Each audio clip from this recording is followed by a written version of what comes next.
ഇന്ന് നല്ല മഴയുള്ളൊരു ദിവസമാണേ. അങ്ങനെ ഇരുന്നപ്പോൾ നല്ല ചൂടോടുകൂടി ഉണ്ണിയപ്പം കഴിക്കാൻ തോന്നണം. ചൂടോടുകൂടി കഴിക്കണമെന്നുണ്ടെങ്കിൽ നമ്മൾ തന്നെ ഉണ്ടാക്കണം. അതിനാണെങ്കിൽ പച്ചരി തൊട്ട് വെള്ളത്തിൽ വെച്ചിട്ടില്ല എന്താനും. അപ്പോൾ പെട്ടെന്ന് ഉണ്ടാക്കാനുള്ളൊരു റെസിപ്പി തപ്പി പിടിച്ച് ഉണ്ടാക്കാനുള്ളൊരു തയ്യാറെടുപ്പാണ്. അതിനായിട്ട് 1 കപ്പ് അരിപ്പൊടി എടുത്തിട്ടുണ്ട്, 1/2 കപ്പ് ഗോതമ്പ് പൊടി, 1/4 കപ്പ് മൈദപ്പൊടി, 2 ടീസ്പൂൺ റവ, ലേശം ഉപ്പ്, ഇതൊക്കെ കൂടി ചേർത്തിട്ട് ഒന്ന് മിക്സ് ചെയ്തെടുത്തിട്ടാ. എന്നിട്ട് അതിലേക്ക് നല്ല ചൂടോടുകൂടി തന്നെ ശർക്കര പാനി ഒഴിച്ച് കൊടുത്തിട്ടുണ്ട്. എന്നിട്ട് അതൊന്ന് മിക്സ് ചെയ്യാം കേട്ടോ. ഈ ശർക്കര പാനി ഒഴിച്ചതൊന്ന് മിക്സ് ചെയ്തതിന് ശേഷം നമ്മൾ ഉണ്ണിയപ്പം ഉണ്ടാക്കാൻ നമ്മൾ എപ്പോഴും എടുക്കുന്നത് പാളയംകുടം പഴമാണ്. അപ്പോൾ അത് 2 എടുത്തിട്ട് മിക്സിയുടെ ജാറിലിട്ടിട്ട് ഒന്ന് അടിച്ചെടുക്കുക.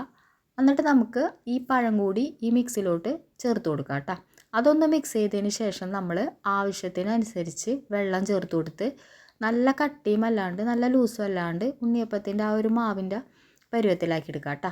പിന്നെ ഇതിലേക്ക് നമ്മൾ 1 ടീസ്പൂൺ നെയ്യ് ചേർത്ത് കൊടുക്കുന്നുണ്ട്. ഈ സമയത്ത് തേങ്ങാക്കൊത്ത് നെയ്യിൽ വറുത്തിട്ടും ചേർത്ത് കൊടുക്കുക. ഇവിടെ മക്കൾക്ക് ഇഷ്ടമല്ലാത്തതിൻ്റെ പേരിലത് ഞാനത് സ്കിപ്പ് ചെയ്ത്.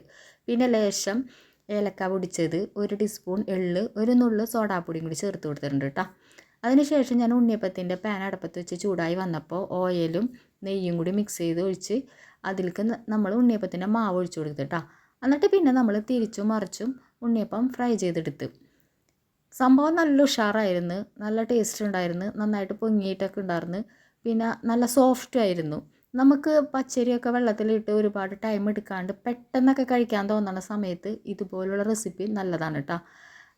നല്ല നല്ല അടിപൊളിയായിട്ട് തന്നെ എനിക്ക് ഉണ്ണിയപ്പം കിട്ടിയിട്ടുണ്ടായിരുന്നു, നല്ല സോഫ്റ്റ് തന്നെ കിട്ടിയിട്ടുണ്ടായിരുന്നു. അപ്പോൾ വീഡിയോ ഇഷ്ടമായാൽ ലൈക്ക് ചെയ്യുക, കമൻറ്റ് ചെയ്യുക, സബ്സ്ക്രൈബ് ചെയ്യുക. അപ്പോൾ ഓക്കെ, ബൈ.